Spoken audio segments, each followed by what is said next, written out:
to Buckets and Bubbles. Hello. Let's pretend this is the first time we've started this recording. Yeah, I mean, it's not like we do it regularly enough that this is just like a well-oiled machine, is it?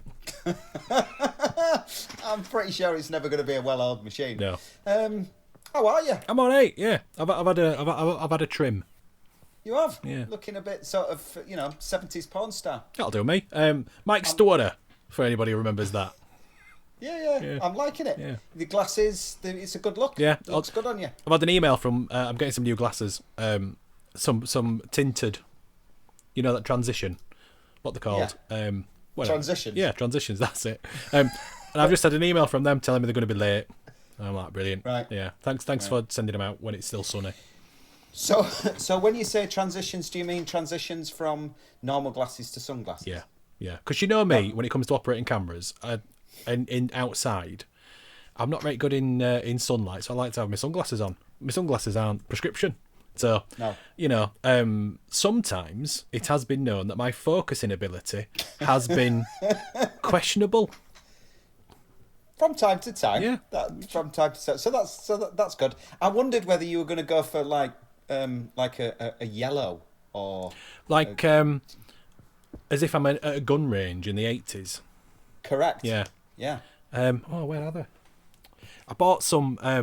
I saw you can buy sunglasses that clip on to glasses because I was talking about much the same thing. So I bought some on Amazon. And I bought the yellow ones, and I looked silly, so I don't wear them.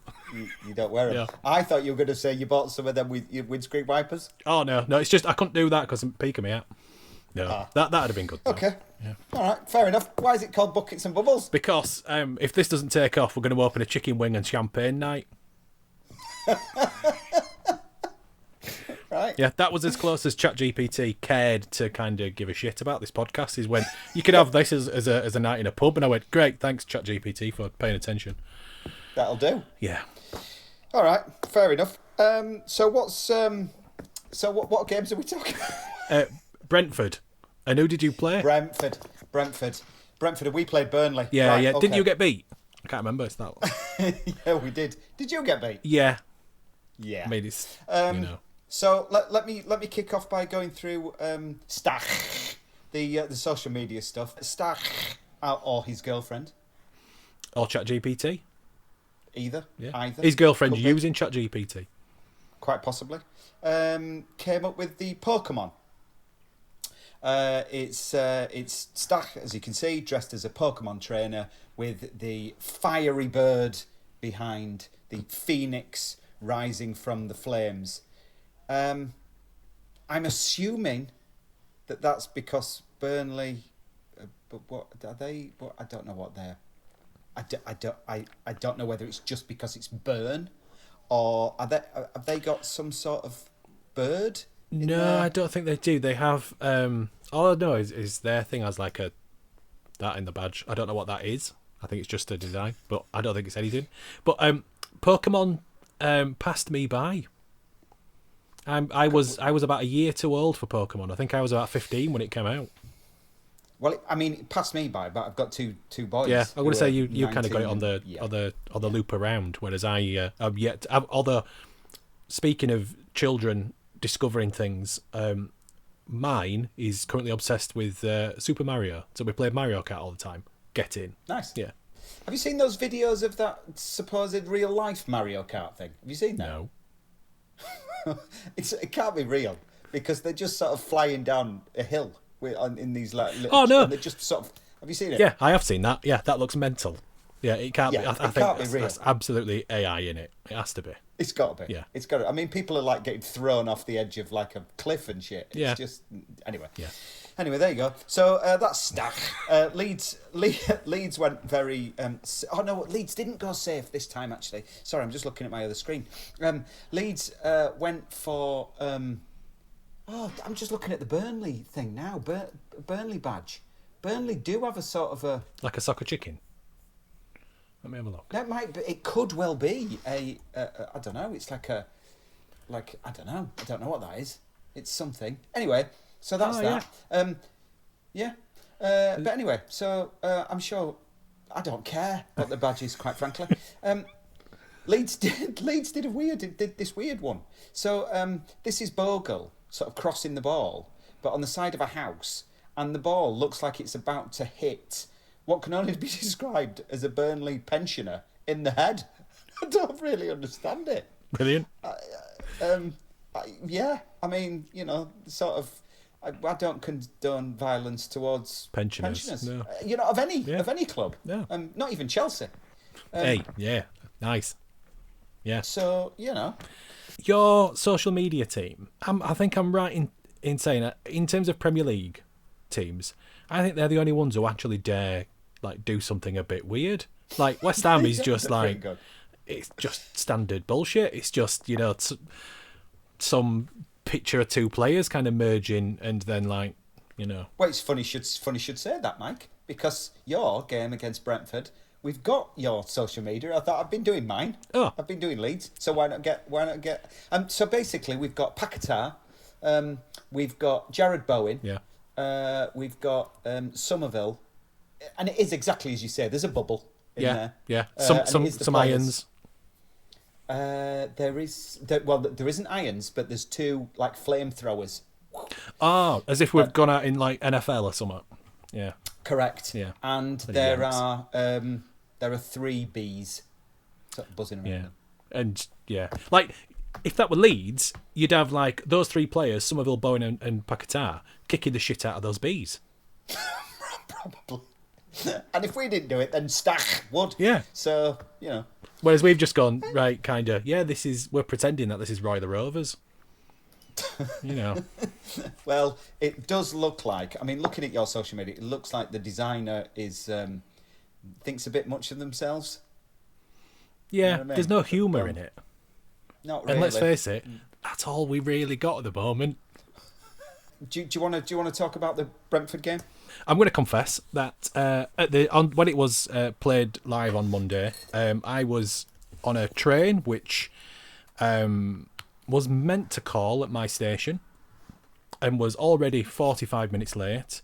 And then when we all got on the train, the conductor went, "We're no longer stopping at this, and one of them was my station. So I had to get off, have a word with the person on a nice word. I weren't lippy like some people. I was just like, how can I get to my station? And they were like, we get on this train that you've just got off of, that you've just waited 45 minutes for, and go to the nearest local city. Because at this point, it's 8 o'clock, I'm in middle of Leeds, and I'm trying to follow the game on station Wi-Fi, then on the train Wi-Fi, and then back in the station Wi-Fi, and I gave up. After goals went in, I was like, yeah, bollocks. It wasn't pretty, was it? No. But the thing which struck me kind of straight away was the lineup, and I went, he's doing something here. Bearing in mind this is the first game back after the international break, so I thought he's resting a couple of players because all the big dogs, in terms of Diouf, Mavropanos, Wan-Bissaka, all those people had been off on international duty. There's obviously people in the starting lineup who had also been, but I thought he's maybe, somebody's travelled further or whatever. He's giving him a bit of a rest. So we had a slightly put together starting 11 with Walker Peters. I love Walker Peters. I think he's great. So I'm not fussed. Some people were like, "Oh, what's he doing on?" I'm like, he's decent. I like Walker Peters. Ollie Skiles, I love that academy player. Jean-Claire Todibo with a new haircut. Kilman. I'm a bit like... Mavropanos has been our best player, not our best player, our best defender this season. So I was a little bit kind of like, okay, he's had international, he had a stinker on international as well. So I wonder if it was just a case of get over your stinker, and let 2 other people have another stinker. Was this the game? Who was playing at right back? So this is where he was doing inverted wingers. Inverted the yeah. fullback. So Skiles and who was it? Somerville. I think he started as inverted wingers. Oh, right. So we were all a bit like, at the start of the match, everybody was scratching their head before kickoff to wonder what the formation was going to be, looking at who he'd picked. And it turned out to be a 3-4-3 with Souček and swerving Andy Irving in the centre, which is bold. And I don't mind Irving. I think he's all right, nevertheless. He is a substitute at best. And so to start him, I was a bit like, all right, fair enough. We'll see. And then it's the usual. It's Somerville. It's Fernandez, who I think I'm growing to quite like. I think he's This is the kid from Southampton. yeah, who had a really good season with Southampton. Was one of those players who always seemed to put the effort in, even though they were being shit. The players who are in and around him aren't quite up to his standard. And then rounding it out, Lucas Paquetá. So there's no out-and-out striker on there. There is just Bowen. Did Paquetá, did he play as a number 10 or did he play as a false 9? He was a false 9. So he and Bowen, I think, essentially would kind of drift in and out of that position, and one of them take up a position while the other one. So there's quite a fluid. Like, you look at that as an attack. Lucas Paquetá, Jared Bowen. You've got Somerville bombing up. You've got Scarles bombing up. That feels like you should be able to do some bits with that. But the thing is with our attack is I think we're really good at getting into positions. I think we're really good at starting to in that final third with those, whoever it is, but generally like Somerville, Bowen, Paquetá, Diouf, Scarles if he's playing, and having Nottingham. You know, they can do some bits, but it's getting to that bit with those players, getting through our really, really slow midfield. And then it's the focus, it's the centre point, it's the striker where we seem to be really having issues with. So we can do bits while we're there, and there's some lovely football going on. Somerville is absolutely... I will always criticise the fact that David Sullivan, our chairman, still does a lot of our transfer business, even though we have, we've employed technical managers, sporting directors, heads of recruitment, all the way back from Rob Newman when he was there, right the way up to the recently sacked Cal Macaulay. You could look at every single player he's bought for West Ham, and Somerville would be probably top 2 of all the players he's bought over the years, because he's really good, as you'll know. Interesting stat. This was Lucas Paquetá's 100th game for West Ham. How many goals do you think he scored in 100 games? He is one of Brazil's shining lights. 10. I'm just going to bring it up because I can't quite remember it. 9 goals. Okay. So he's had some stuff to deal with, I get that. But having said that, he sort of looks better than that. Oh, he looks fantastic. I don't know whether he's really good at looking like he's doing stuff rather than actually doing stuff. I think there's a lot of players like that, though. I think there's a lot of players. He runs about, huffs and puffs, kind of, he's there, but he does a little bit of trickery, gets himself into position, has a shot. He's offside, oh no. But he don't really do much. I mean, ultimately, the proof of the pudding is the fact that, I think we've had this conversation before, one shot on target. Yeah. And he's supposed to be in there as a number 10, creative, etc., etc. That ain't good enough. No. On the final day of transfer deadline day, there were still rumours that he was going to have a move. Don't know where. Whether it was going to be Saudi. I don't think it would have ever been Man City. I think they had cooled on him pretty much that season. On the last day, he's like, I'm going to put 100% in and all that kind of stuff, and my Mac's going to die, so I'm just going to find the charging cable. At that point, I was like, yeah, brilliant. Here's a player who's had a rough ride, and God love him, everything's sorted. It's the start of a new season. We've got, Graham Potter in, he's got all his staff in, he's got all this kind of stuff. Let's, playing attacking fluid football, that's going to be all over Lucas Paquetá. That's exactly what he wants, what he needs, and God love him, we're going to have a very good season. We are 8 games in, quick maths, and he's not there.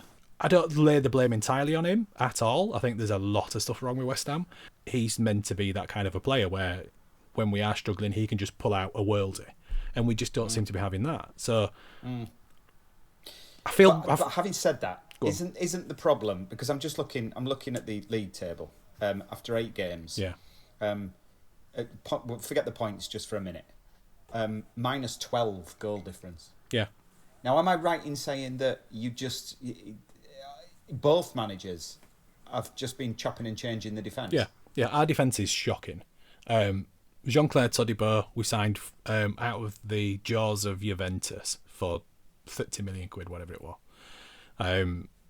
Was he the guy that you had an obligation to buy, Yeah. or was that somebody else? Yeah, 35 million quid obligation, and we Lot of had money, that. so we had him on loan when the trigger point was something like 9 Premier League starts, like Yeah. ridiculously achievable.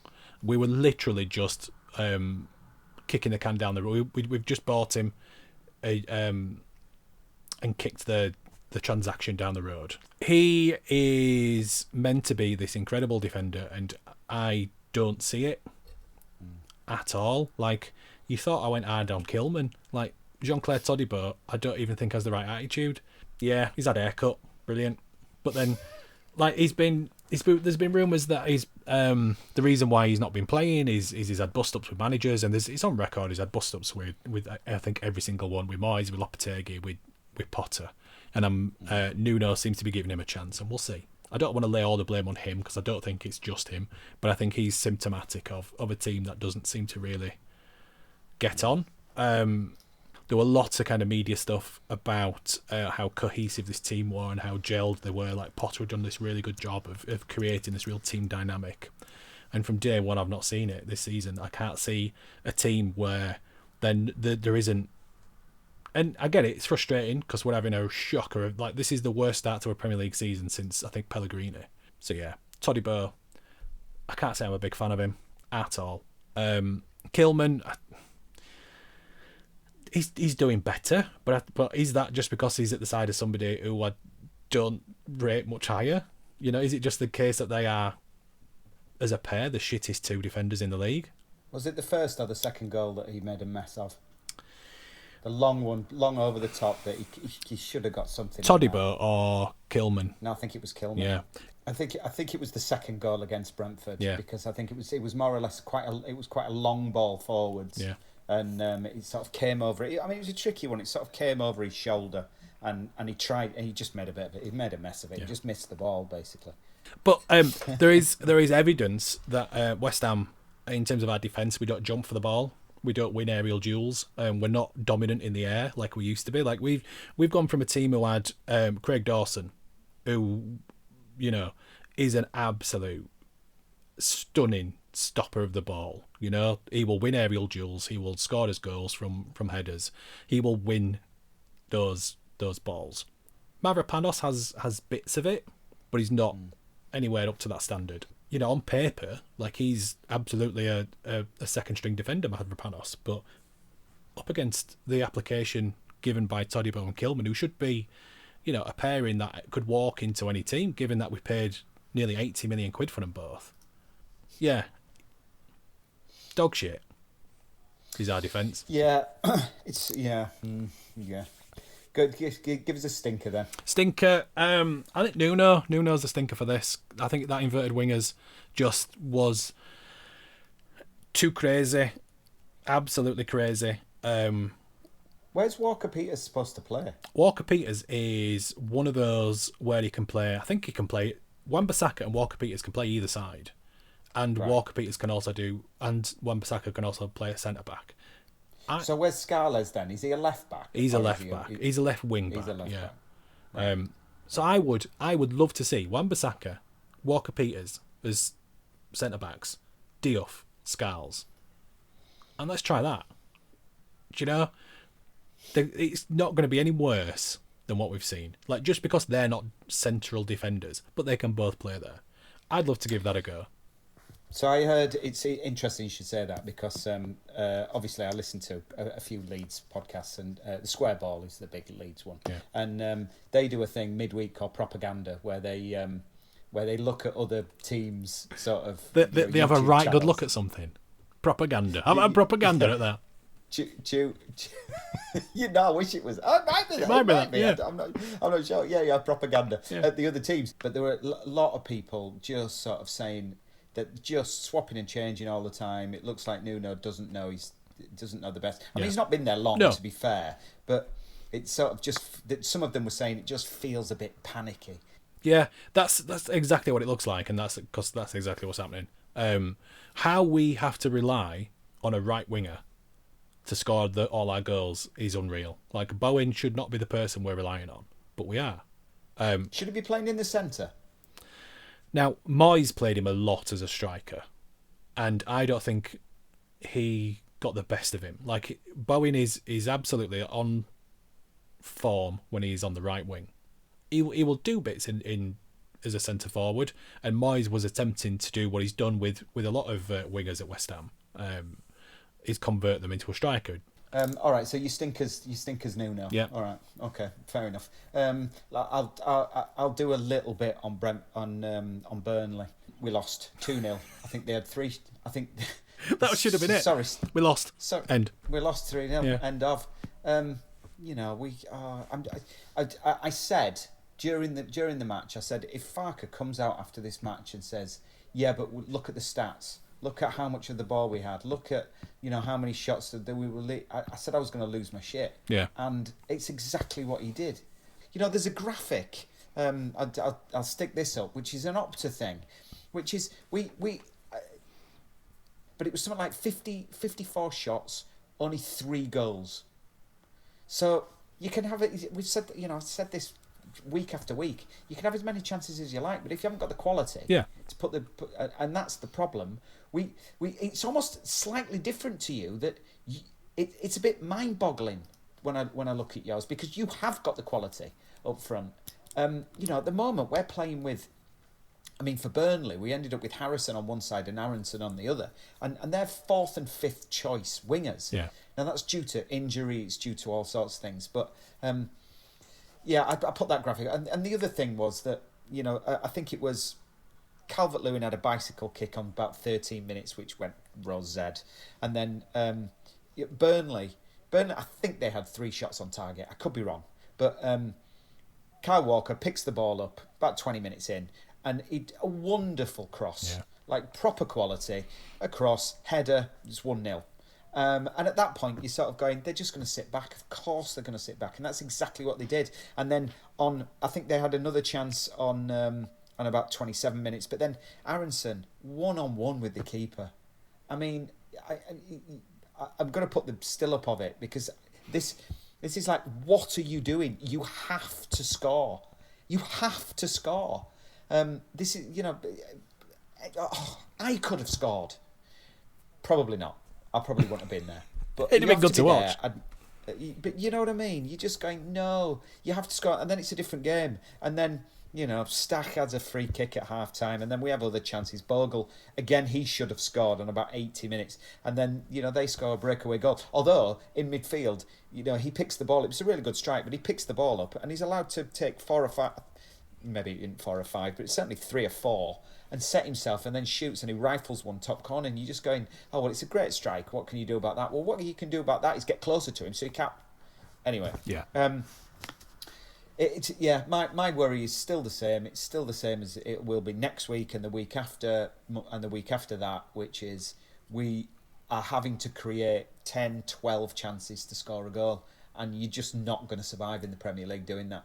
And I think it's going to come down to fine margins, because I look below and I think Nottingham Forest are going to improve. I think you guys have got to improve. I just can't see how you're not going to improve. But it's just the same old worry. So my stinker is, I don't know whether I did this last week, the board. The board just not giving him what he needed. Yeah. And it's just, as soon Okafor's injured, and as soon as he's out, and we've got no Dan James is coming back from injury. Nonto's still injured. You're looking at going, no quality. There's just no quality. That's me. They can all get bollocksed, and the Americans can go back to American football. Yeah. So there was an analogy, which was when you come up from the Premier League, and I can't remember whose analogy it was, but when you come up to the Premier League from the Championship, because you can't spend loads of money unless you have a perfect storm like Sunderland did. It's like buying a bed and buying a duvet that's just not quite long enough. So you can either keep your head warm or you can keep your feet warm, but you can't do both. No. Well, time will tell. Yeah. Do you want a minute on something? Should we do that? Yeah, all right. Have a minute on why Gerard Bowen should tell the media team to go bollocks every time they say, right, go on, get out there and face the cameras. We had, when Kurt Zuma was captain, if anybody remembers that, because it was quite a brief stint as captain. It might have been 2 seasons at most. which is mod some. When Kurt Zouma was captain, he never did press. Never. He always used to send James Ward-Prowse. James Ward-Prowse used to, if we'd had an absolute spanking, which we did quite often under Moyes, trophy aside, we were shit. And so Ward-Prowse used to go do it. And I think the media team, like an appeasable young player, I say young, Ward-Prowse is in his 30s, Jared Bowen is approaching it. But they're like that, and I think both those are those kind of characters, and they should just go, no, bollocks, let's have John Clare Todibo do it. Fair enough. Yeah. That turned into a bit of a dig at Kurt Zouma. And I'd, as knackered as he is, I'd have him back tomorrow. Fair enough. Yeah. Right, go on, give us a minute. Okay. Give us a minute on why Harrison may turn out to be the surprise of the season. Harrison will undoubtedly be the surprise of the season because by the looks of it, he's going to be playing a lot. The thing about Harrison is, right, he gives you 100%. You know what you're going to get from him.